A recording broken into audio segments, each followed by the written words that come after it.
Continue करते हैं जी। Match list 1 with list 2 and select the correct answer using the course given below the list। List 1 है जी events घटनावां, list 2 है जी result की सीटां निकलियां। Morley Minto reforms, Simon commission, Chauri Chaura incident, Dandi march. Dandi march तो सानू पता जी, illegal manufactures of salt, salt नाल संबंधित सी डांडी मार्च। डी का पंजवां हो सकता, ठीक। चौरा चौरी इंसीडेंट तो बाद country wide agitation, withdrawal of a movement, 1919 वाली non cooperation movement Gandhi ji ने विड्रा कर ली सी, वापस ले ली सी। ये सही है जी, सी का दूजा, सी का दूजा, सी का दूजा। इन्हां दोवां च आंसर फस गया हुण। डी का पंजवां ते डी का तीजा। डांडी मार्च तो बाद कम्यूनल इलैक्टोरेट आया सी, इस तरह की कोई गल नहीं। डी का तीजा नहीं, डी का पंजवां आ। बाकी असीं थोड़ा कन्फर्म कर लैंदे हां होर आंसर। ए का तीजा, मोरले मिंटो रिफॉर्म्स, कम्यूनल इलैक्टोरेट्स, ये गल सही है जी। 1909 वाले रिफॉर्म्स तो बाद कम्यूनल इलैक्टोरेट्स आ गए सी। बी का पहला, साइमन कमीशन तो बाद कंट्री वाइज एजिटेशन हुई सी, ये भी सही है। आंसर आ जी D, D answer. Morley Minto reforms 1909 विच, साइमन कमीशन 1927 विच आया, चौरी चौरा इंसीडेंट 1932 विच, डांडी मार्च 1930 विच होया। The Poona pact which was signed between the British government and Mahatma Gandhi in 1934 provided for। देखो जी, पूना पैक्ट विच की सीगा। बेसिकली पूना पैक्ट होया सी साइन, एक पासे सी महात्मा गांधी ते दूसरे पासे डिप्राइव्ड सैक्शन दे लीडर। डिप्राइव्ड सैक्शन दे लीडर इस तहत की सीगा कि ਜਿਹੜਾ ਸੈਪਰੇਟ ਇਲੈਕਟੋਰੇਟ ਮਿਲਿਆ ਸੀ ਨਾ ਡਿਪਰਾਈਵਡ ਸੈਕਸ਼ਨ ਨੂੰ, ਡਿਪਰੈਸਡ ਕਲਾਸਿਸ ਨੂੰ, ਉਹ ਵਾਪਸ ਲੈ ਲਿਆ ਗਿਆ ਸੀ ਤੇ ਉਹਨਾਂ ਨੂੰ ਜੁਆਇੰਟ ਇਲੈਕਟੋਰੇਟ ਦਿੱਤੇ ਗਏ ਸੀ ਤੇ ਰਿਜ਼ਰਵੇਸ਼ਨ ਆਫ ਸੀਟ ਦਿੱਤੀ ਗਈਆਂ ਸੀ। ਆਨਸਰ ਹੈ ਜੀ ਡੀ। ਸੈਪਰੇਟ ਇਲੈਕਟੋਰੇਟ ਹਟਾ ਕੇ ਜੁਆਇੰਟ ਇਲੈਕਟੋਰੇਟ ਆ ਗਿਆ ਤੇ ਰਿਜ਼ਰਵੇਸ਼ਨ ਆਫ ਸੀਟ ਦਿੱਤੀ ਸੀ ਕਿਹਨਾਂ ਨੂੰ, ਹਰੀਜਨਸ ਨੂੰ। ਪੂਨਾ ਪੈਕਟ ਤੇ ਅੰਬੇਦਕਰ ਦੁਆਰਾ ਸਤੰਬਰ 1932 ਵਿੱਚ ਨਿਰਾਸ਼ ਵਰਗਾਂ ਦੀ ਤਰਫੋਂ ਹਸਤਾਖਰ ਕੀਤੇ ਗਏ ਸਨ। ਨਿਰਾਸ਼ ਵਰਗ ਕਿਹੜੇ, ਡਿਪਰੈਸਡ ਕਲਾਸਿਸ। ਇੱਥੇ ਨਿਰਾਸ਼ ਸ਼ਬਦ ਨਹੀਂ ਆ, ਇੱਥੇ ਲਿਖਣਾ ਜੀ ਡਿਪਰੈਸਡ, ਜਿਹੜੇ ਓਪਰੈਸਡ ਕਹਿ ਲਓ, ਸਮਾਜ ਦਾ ਵੰਚਿਤ ਤਬਕਾ। ਉਹਨਾਂ ਵੱਲੋਂ ਕੌਣ ਸੀ, ਡਾਕਟਰ ਅੰਬੇਦਕਰ। ਸਮਝੌਤੇ ਨੇ ਡਿਪਰੈਸਡ ਵਰਗਾਂ ਲਈ, ਡਿਪਰੈਸਡ ਕਲਾਸਿਸ ਲਈ ਵੱਖਰੇ ਵੋਟਰਾਂ ਨੂੰ ਛੱਡ ਦਿੱਤਾ, ਸੈਪਰੇਟ ਇਲੈਕਟੋਰੇਟ ਹਟਾਤਾ, ਪਰ ਦਬੇ ਕੁਚਲੇ ਵਰਗਾਂ ਲਈ ਰਾਖਵੀਆਂ ਸੀਟਾਂ ਸਿਪਾਹੀ ਅਤੇ ਸੂਬਾਈ ਵਿਧਾਨ ਸਭਾਵਾਂ ਵਿੱਚ ਵਧਾ ਦਿੱਤੀਆਂ ਗਈਆਂ। ਇਹਨਾਂ ਲਈ ਰਿਜ਼ਰਵੇਸ਼ਨ ਆਫ ਸੀਟਸ ਵਧਾ ਦਿੱਤੀ ਗਈ ਸੀ। ਸਿੰਪਲ ਗੱਲ ਕਹੀਏ, ਰਿਜ਼ਰਵੇਸ਼ਨ ਸੈਪਰੇਟ ਇਲੈਕਟੋਰੇਟ ਹਟਾਤਾ, ਜੁਆਇੰਟ ਇਲੈਕਟੋਰੇਟ ਲੈ ਆਂਦਾ ਤੇ ਜੁਆਇੰਟ ਇਲੈਕਟੋਰੇਟ ਵਿੱਚ ਰਿਜ਼ਰਵੇਸ਼ਨ ਰੱਖ ਦਿੱਤੀ ਗਈ ਤੇ ਉਸ ਰਿਜ਼ਰਵੇਸ਼ਨ ਦੀ ਸੀਟਾਂ ਵੀ ਵਧਾ ਦਿੱਤੀਆਂ ਗਈਆਂ। ਇਹ ਹੋਇਆ ਸੀ ਜੀ। Match list 1 with list 2 and select the correct answer using the course given below the list। देखो जी, सूरत स्प्लिट कदों होया सी, आपां पढ़िया 1907 विच, ठीक है जी। ए दा चौथा, ਇਹਦਾ मतलब इन्हां दोवां च आंसर आ। कम्यूनल अवार्ड 1932, बी दा तीजा, ठीक है जी। ऑल पार्टी कन्वेंशन पता नहीं। पूर्ण स्वराज रेजोल्यूशन ये सी 1929 विच, ठीक। डी का की हो गया पहला, डी का पहला आंसर है जी बी। ਇਹਦਾ मतलब सी का की हो गया दूजा, सी का ਕਿਹੜਾ ਹੋਇਆ दूजा। ਆਲ ਪਾਰਟੀ ਕਨਵੈਨਸ਼ਨ ਕਿੱਥੇ ਹੋਈ ਸੀ, ਕਦੋਂ ਹੋਈ ਸੀ, 1928 ਵਿੱਚ, ਠੀਕ ਹੈ।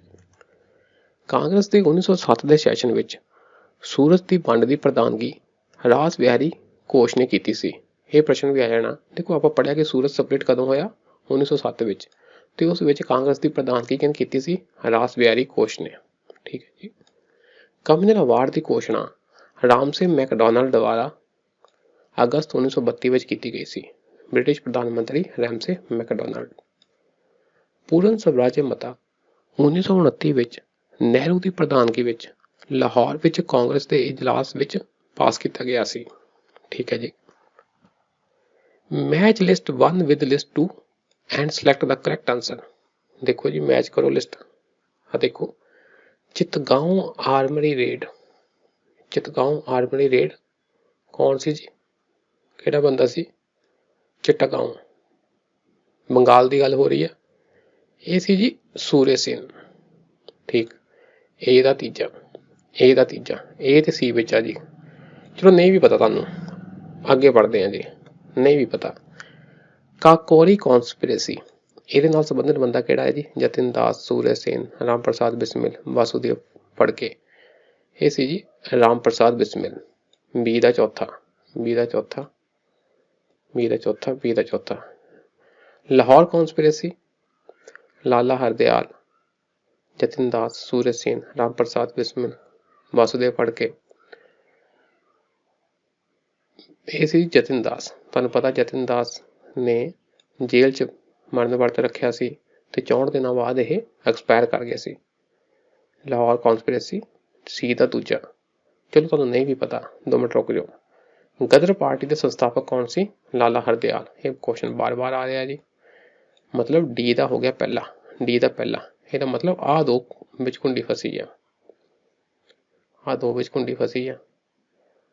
ਤੇ ਹੋਰ ਦੇਖੋ ਜੀ ਬੀ ਦਾ ਚੌਥਾ ਸੀ, ਦੇਖ ਲਿਆ ਸੀ, चिटगांव आर्मरी रेड। ए ਦਾ ਤੀਜਾ, ए ਦਾ ਤੀਜਾ। हाँ देखो जी ए ਦਾ ਤੀਜਾ, ਇੱਥੇ ए ਦਾ ਦੂਜਾ ਆ, सी ਆ ਜੀ ਆਂਸਰ। ਹੁਣ ਥੋੜਾ ਪੜ੍ਹ ਲਓ ਜੀ।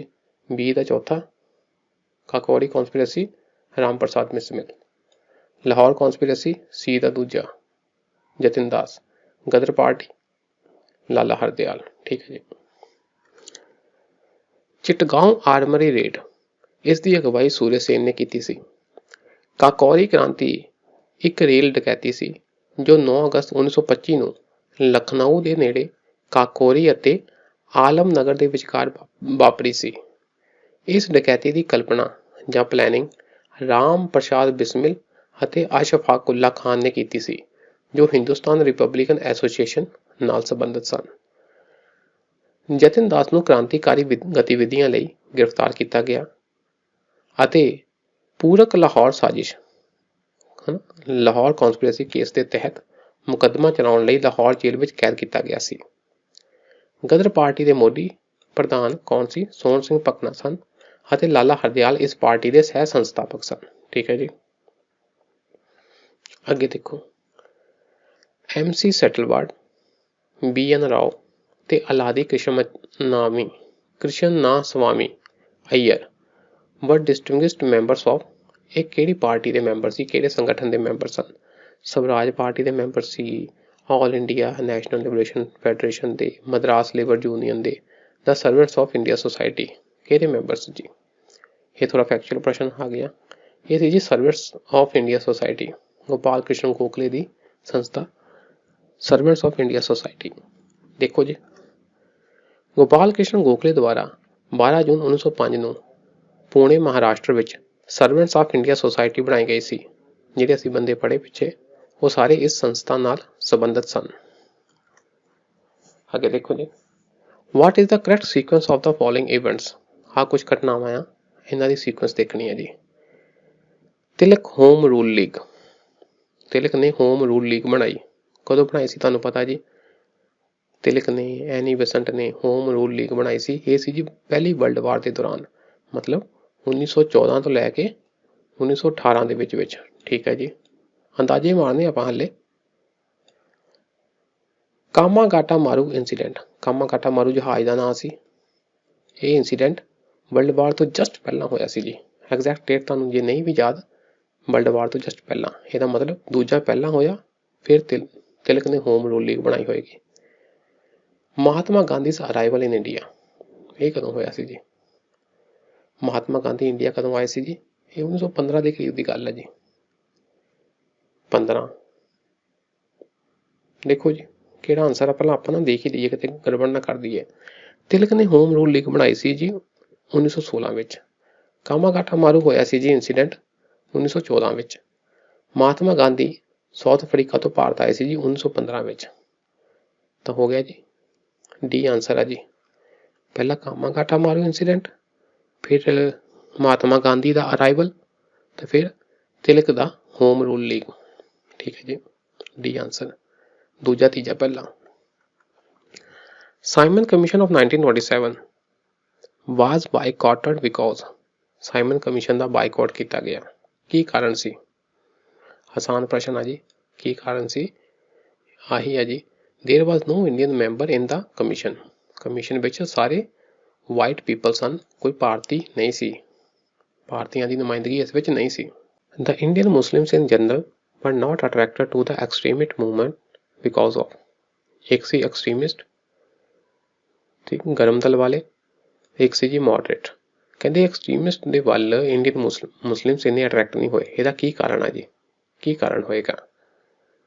Influence of sir Syed Ahmad Khan. Sir Syed Ahmad Khan ने कहा ਸੀਗਾ कि ਤੁਸੀਂ ਨਾ क्रांतिकारी गतिविधियां ਵਿੱਚ ਇੰਨਾ ਹਿੱਸਾ ਨਾ ਲਓ, पर सिर्फ ਇਹਨਾਂ ਦੇ ਕਹਿਣ ਤੇ ਮੁਸਲਿਮ ਇੰਡੀਅਨ ਮੁਸਲਿਮ ਦੀ ਪਾਰਟਿਸਿਪੇਸ਼ਨ ਘੱਟ ਸੀ, ਇਹ ਅਸੀਂ ਕਹਿ ਨਹੀਂ ਸਕਦੇ। ਪਰ ਇਹ ਵੀ ਗੱਲ ਹੈ ਕਿ ਸਰ ਸੈयद अहमद खान ਨੇ ਇਨ ਜਨਰਲ ਕਿਹਾ ਸੀ, ਉਹਨਾਂ ਨੇ ਇਹ ਨਹੀਂ ਕਿਹਾ ਸੀ ਕਿ ਐਕਸਟ੍ਰੀਮਿਸਟ ਮੂਵਮੈਂਟ ਦੇ ਵਿੱਚ ਲਓ। ਉਹਨੇ ਕਿਹਾ ਸੀ ਵੀ ਕਾਂਗਰਸ ਤੋਂ ਜਾਂ ਹੋਰ ਐਕਸਟ੍ਰੀਮਿਸਟ ਹੋਰ ਮੂਵਮੈਂਟ ਦੇ ਵਿੱਚ ਅਸੀਂ ਕੀ ਕਰਨਾ ਜਾ ਕੇ, ਇਸ ਲਈ ਇਹ ਗੱਲ ਇੰਨਾ ਨਹੀਂ ਹੈ, ਕਿਉਂਕਿ ਸਰ ਸੈयद अहमद खान ਦਾ ਇਨਫਲੂਐਂਸ ਵੀ ਇੰਨਾ ਜ਼ਿਆਦਾ ਨਹੀਂ ਸੀ ਨਾ। Anti Muslim attitude of extremist leaders, ਜਿਹੜੇ ਗਰਮ ਦਲ ਵਾਲੇ ਸੀ ਉਹਨਾਂ ਦਾ ਮੁਸਲਮਾਨਾਂ ਦੇ ਖਿਲਾਫ ਰਵੱਈਆ ਸੀ, ਇਸ ਤਰ੍ਹਾਂ ਦੀ ਵੀ ਕੋਈ ਗੱਲ ਨਹੀਂ ਸੀ। ਇਨਡਿਫਰੈਂਸ ਸ਼ੋਨ ਟੂ ਮੁਸਲਿਮ ਐਸਪਾਇਰੇਸ਼ਨਸ, ਐਕਸਟ੍ਰੀਮਿਸਟ ਨੇ ਮੁਸਲਿਮ ਮੰਗਾਂ ਦੇ ਖਿਲਾਫ ਮੁਸਲਿਮ ਮੰਗਾਂ ਦੇ ਵੱਲ ਇੰਨਾ ਧਿਆਨ ਨਹੀਂ ਦਿੱਤਾ, ਇਹ ਵੀ ਗੱਲ ਹੈ ਨਹੀਂ ਸੀ ਇੰਨੀ। Extremist policy of harping on Hindu aspect, ਆਹ ਗੱਲ ਆ ਜੀ। ਐਕਚੁਅਲੀ ਜਿਹੜੇ ਸੀਗੇ ਨਾ ਗਰਮ ਦਲ ਵਾਲੇ, ਉਹਨਾਂ ਨੇ ਕੀ ਕੀਤਾ ਕਿ ਆਮ ਜਨਤਾ ਨੂੰ ਇਕਜੁੱਟ ਕਰਨ ਲਈ ਜਿਹੜੇ ਸਾਡੇ ਆਪਣੇ ਸੱਭਿਆਚਾਰ ਦੇ ਕਲਚਰ ਦੇ ਆਈਕਨ ਸੀ ਨਾ, ਜਿਸ ਤਰ੍ਹਾਂ ਤੇ ਧਰਮ ਦੇ, ਖਾਸ ਤੌਰ ਤੇ ਧਰਮ ਦੇ ਵੀ, ਜਿਸ ਤਰ੍ਹਾਂ ਗਣੇਸ਼ ਫੈਸਟੀਵਲ ਮਨਾਉਣਾ, ਸ਼ਿਵਾਜੀ ਫੈਸਟੀਵਲ ਮਨਾਉਣਾ, ਤਾਂ ਕਿ ਹਿੰਦੂਆਂ ਨੂੰ ਇਕੱਠਾ ਕੀਤਾ ਜਾ ਸਕੇ, ਆਮ ਜਨਤਾ ਨੂੰ ਇਕੱਠਾ ਕੀਤਾ ਜਾ ਸਕੇ। ਪਰ ਜਦੋਂ ਤੁਸੀਂ ਧਰਮ ਲੈ ਆਂਦਾ ਤੇ ਉਸ ਕਰਕੇ ਕੀ ਹੋਇਆ ਕਿ ਜਿਹੜੇ ਮੁਸਲਿਮ ਸੀ ਉਹ ਇੰਨੇ ਅਟਰੈਕਟ ਨਹੀਂ ਹੋਏ, ਠੀਕ ਹੈ ਨਾ, ਉਹ ਇੰਨੇ ਅਟਰੈਕਟ ਨਹੀਂ ਹੋਏ। ਇਹ ਕੀ ਕਰਦੇ ਸੀ, ਜਿਸ ਤਰ੍ਹਾਂ ਨਾ ਮੰਨ ਲਓ ਕਿ ਮੀਟਿੰਗ ਤੋਂ ਪਹਿਲਾਂ ਕੁਛ ਆਪਣਾ ਧਾਰਮਿਕ ਰਸਮਾਂ ਕਰਨ ਲੱਗ ਗਏ ਸੀ। ਹੁਣ ਉਹ ਧਾਰਮਿਕ ਰਸਮਾਂ ਹਿੰਦੂ ਧਰਮ ਦੀਆਂ ਸਨ, ਸਾਰੇ ਧਰਮਾਂ ਦੀਆਂ ਨਹੀਂ ਸਨ, ਇਸ ਲਈ ਬਾਕੀ ਖਾਸ ਤੌਰ ਤੇ ਮੁਸਲਮਾਨ ਇੰਨੇ ਅਟਰੈਕਟ ਨਹੀਂ ਹੋਏ ਐਕਸਟ੍ਰੀਮਿਸਟ ਮੂਵਮੈਂਟ ਦੇ ਪ੍ਰਤੀ। ਆਂਸਰ ਹੈ ਜੀ ਡੀ। ਪੜ੍ਹ ਲੈਣੇ ਥੋੜਾ ਜਿਹਾ। ਕਟਰਪੰਥੀ ਮਾਤ ਭੂਮੀ ਲਈ ਜਾਨ ਸਮੇਤ ਸਭ ਕੁਝ ਕੁਰਬਾਨ ਕਰਨ ਵਿੱਚ ਵਿਸ਼ਵਾਸ ਰੱਖਦੇ ਸਨ। ਠੀਕ ਹੈ ਜੀ। ਉਹਨਾਂ ਨੇ ਅਸ਼ੋਕ, ਸ਼ਿਵਾਜੀ, ਮਹਾਰਾਣਾ ਪ੍ਰਤਾਪ ਅਤੇ ਰਾਣੀ ਲక్ష్ਮੀ ਬਾਈ ਵਰਗੇ ਅਤੀਤ ਦੇ ਨਾਇਕਾਂ ਉੱਤੇ ਜ਼ੋਰ ਦੇ ਕੇ ਲੋਕਾਂ ਵਿੱਚ ਸਵੈ ਮਾਣ ਅਤੇ ਦੇਸ਼ ਭਗਤੀ ਪੈਦਾ ਕਰਨ ਦੀ ਕੋਸ਼ਿਸ਼ ਕੀਤੀ। ਹਿੰਦੂ ਅਤੀਤ ਤੇ ਕੱਟੜਪੰਥੀ ਦੀ ਨੀਤੀ ਕਾਰਨ ਆਮ ਤੌਰ ਤੇ ਭਾਰਤੀ ਮੁਸਲਮਾਨ ਕੱਟੜਪੰਥੀ ਲਹਿਰ ਵੱਲ ਆਕਰਸ਼ਿਤ ਨਹੀਂ ਹੋਏ। ਇਹ ਕਾਰਨ ਹੈ ਜੀ ਵੀ ਉਹਨਾਂ ਨੇ ਧਾਰਮਿਕ ਐਂਗਲ ਜ਼ਿਆਦਾ ਲਿਆਂਦਾ ਆਪਣੀ ਮੂਵਮੈਂਟ ਵਿੱਚ, ਤਾਂ ਜਿਹੜੇ ਦੂਸਰੇ ਧਰਮਾਂ ਦੇ ਲੋਕ ਸੀ, ਖਾਸ ਤੌਰ ਤੇ ਮੁਸਲਿਮ, ਉਹ ਫਿਰ ਕੀ ਆ ਇੰਨਾ ਪਾਰਟਿਸਿਪੇਟ ਨਹੀਂ ਕਰ ਪਾਏ। Which one of the following events was characterized by Montagu as preventive murder? Montagu ਨੇ ਕਿਹੜੀ ਘਟਨਾ ਨੂੰ ਕਿਹਾ ਸੀ ਵੀ ਇਹ ਪ੍ਰੀਵੈਂਟਿਵ ਮਰਡਰ ਆ? ਹੁਣ ਤੁਹਾਨੂੰ ਪਤਾ ਹੋਣਾ ਚਾਹੀਦਾ ਹੈ ਜੀ ਮੌਂਟਾਗੂ ਦਾ ਟਾਈਮ ਪੀਰੀਅਡ ਕਿਹੜਾ ਸੀ। ਆਪਾਂ ਨੂੰ ਮੌਂਟਾਗੂ ਕੈਲਮਸਫੋਰਡ ਰਿਫਾਰਮ ਪਤਾ 1919 ਦੀ ਗੱਲਾਂ ਆ ਜੀ, ਤੇ ਉਹ ਐਕਟ 1919 ਵਿੱਚ ਆਇਆ ਸੀ। ਇਹਦਾ ਮਤਲਬ 1919 ਦੇ ਆਸ-ਪਾਸ ਦੀ ਗੱਲ ਆ ਕੋਈ। Killing of INA activities, activist ਆ ਇੱਥੇ INA activist, Indian national army INA, ਇਹਦੇ ਐਕਟਿਵਿਸਟਾਂ ਨੂੰ ਫਾਂਸੀ ਦੇਣੀ। ਇਹ ਗੱਲਾਂ ਜੀ 1945-46 ਦੀਆਂ ਆ, ਇਸ ਲਈ ਇਹ ਵੀ ਗੱਲ ਨਹੀਂ ਸਹੀ। ਸ਼ੂਟਿੰਗ ਆਫ ਮਹਾਤਮਾ ਗਾਂਧੀ ਨੂੰ ਗੋਲੀ ਮਾਰਤੀ, ਇਹ ਗੱਲਾਂ ਵੀ ਆਜ਼ਾਦੀ ਤੋਂ ਬਾਅਦ ਦੀਆਂ ਆ, ਨਹੀਂ ਜੀ। ਸ਼ੂਟਿੰਗ ਆਫ ਕੁਰਜਨ ਵਿੱਲੀ, ਇਹ ਵੀ ਨਹੀਂ ਹੈ। ਬੇਸਿਕਲੀ ਆ ਹੈ ਜੀ ਮੈਸੈਕਰ ਐਟ ਜਲਿਆਂਵਾਲਾ ਬਾਗ ਦੀ ਘਟਨਾ ਨੂੰ ਜਿਹੜਾ ਸੀ ਸਾਡਾ ਮੌਂਟਾਗੂ, ਉਹਨੇ ਕਿਹਾ ਸੀ ਇਹ ਪ੍ਰੀਵੈਂਟਿਵ ਮਰਡਰ ਆ, ਠੀਕ ਹੈ ਨਾ, ਕਿਉਂਕਿ ਇਹਦੇ ਟਾਈਮ ਪੀਰੀਅਡ ਨਾਲ ਮੇਚ ਖਾਂਦੀ ਗੱਲ। 1919 ਦੌਰਾਨ ਹੀ ਜਲਿਆਂਵਾਲਾ ਬਾਗ ਕਾਂਡ ਹੋਇਆ ਸੀ। What is the correct sequence of the following events? Sequence ਦੇਖਣੀ ਹੈ ਜੀ ਆਪਾਂ। August offer, INA trial, quit India movement, royal Indian navy ratings revolt. ਹੁਣ ਥੋੜਾ ਯਾਦ ਕਰੋ। ਅਗਸਤ ਆਫਰ ਆਇਆ ਸੀ ਜੀ 1940 ਦੇ ਕਰੀਬ, ਠੀਕ ਹੈ ਜੀ। INA ट्रायल ਹੋਏ ਸੀ 45-46 ਦੀ ਗੱਲਾਂ ਆ। ਕੁਇਟ ਇੰਡੀਆ ਮੂਵਮੈਂਟ ਚੱਲਿਆ ਸੀ ਜੀ 1942, ਠੀਕ ਹੈ ਜੀ। ਤੇ ਇਹਨਾਂ ਨੂੰ ਪਤਾ ਲੱਗ ਗਿਆ ਕਿ ਆ ਪਹਿਲਾਂ ਆਉਂਦਾ ਆ ਤੇ ਫਿਰ ਤੀਜਾ ਆਉਂਦਾ ਆ, ਤੇ royal Indian naval ratings revolt ਵੀ 45 46 ਦੀਆਂ ਗੱਲਾਂ ਆ। ਇੱਥੇ ਹੁਣ ਤੁਸੀਂ ਕਨਫਿਊਜ਼ ਕਰ ਦੇਣਾ 45 46 45 46 ਵਿੱਚੋਂ ਪਹਿਲਾ ਕਿਹੜਾ ਤੇ ਬਾਅਦ ਵਾਲਾ ਕਿਹੜਾ। ਹੁਣ ਸਾਨੂੰ ਇੰਨਾ ਪਤਾ ਲੱਗ ਗਿਆ ਕਿ ਸਭ ਤੋਂ ਪਹਿਲਾਂ ਹੈਗਾ ਪਹਿਲਾ ਤੇ ਫਿਰ ਤੀਜਾ। ਪਹਿਲਾ ਤੀਜਾ ਦੇਖੋ ਜੀ, ਪਹਿਲਾ ਤੀਜਾ ਆ ਚੱਕ ਦੋ। ਹੁਣ ਗੱਲ ਆਉਂਦੀ ਆ ਕਿ ਦੂਜਾ ਪਹਿਲਾ ਹੁੰਦਾ ਕਿ ਚੌਥਾ।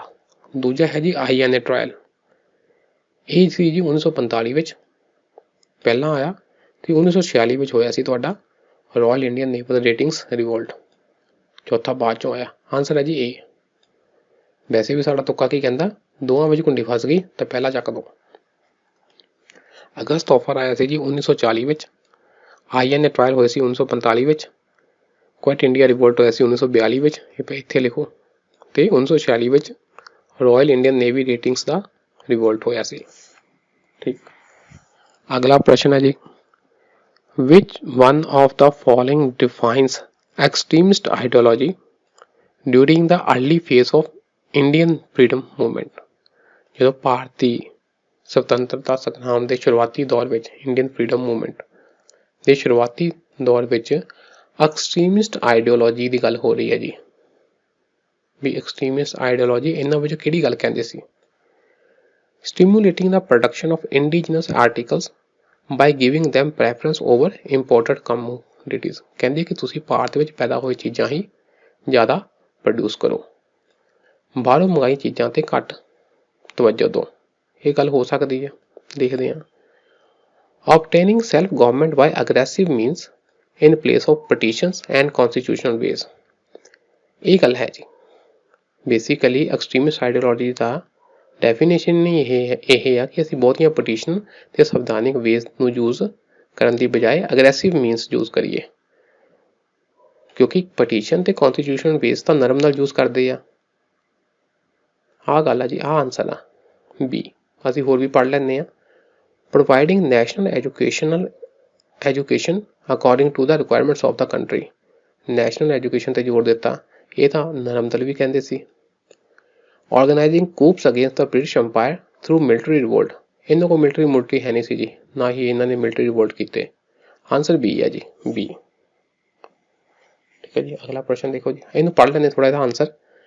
20ਵੀਂ ਸਦੀ ਦੇ ਸ਼ੁਰੂ ਵਿੱਚ ਕੱਟੜਪੰਥੀ ਭਾਰਤ ਵਿੱਚ ਰਾਸ਼ਟਰੀ ਨੇਤਾਵਾਂ ਦੀ ਇੱਕ ਨਵੀਂ ਜਮਾਤ ਉਭਰੀ ਜੋ ਮੱਧਮ ਸਮੂਹ ਤੋਂ ਵੱਖਰੀ ਸੀ, ਮੋਡਰੇਟ ਤੋਂ ਅਲੱਗ ਸੀ।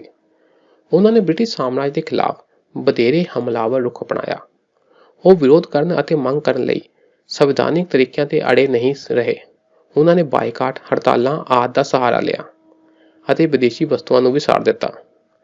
ਉਹ ਮਨਾਉਣ ਦੀ ਬਜਾਏ ਟਕਰਾਅ ਵਿੱਚ ਵਿਸ਼ਵਾਸ ਰੱਖਦੇ ਸਨ। ਉਹ ਕਹਿੰਦੇ ਅਸੀਂ ਅੰਗਰੇਜ਼ਾਂ ਨੂੰ ਮਨਾਈਏ ਨਾ, ਉਹਨਾਂ ਅੱਗੇ ਤਰਲੇ ਨਾ ਕੱਢੀਏ, ਸਿੱਧਾ ਟੱਕਰ ਲਈਏ। ਉਹ ਮਾਤ ਭੂਮੀ ਦੀ ਖਾਤਰ ਜੀਵਨ ਸਮੇਤ ਸਭ ਕੁਝ ਕੁਰਬਾਨ ਕਰਨ ਵਿੱਚ ਵਿਸ਼ਵਾਸ ਰੱਖਦੇ ਸਨ। ਉਹਨਾਂ ਨੇ ਬ੍ਰਿਟਿਸ਼ ਦੁਆਰਾ ਭਾਰਤੀ ਸਮਾਜ ਦੇ ਪੱਛਮੀਕਰਨ ਦਾ ਵਿਰੋਧ ਕੀਤਾ। ਠੀਕ ਹੈ ਜੀ, ਅੱਜ ਲਈ ਇੰਨਾ ਹੀ ਰੱਖਦੇ ਹਾਂ ਜੀ। ਸ਼ੁਕਰੀਆ, ਸਤਿ ਸ਼੍ਰੀ ਅਕਾਲ।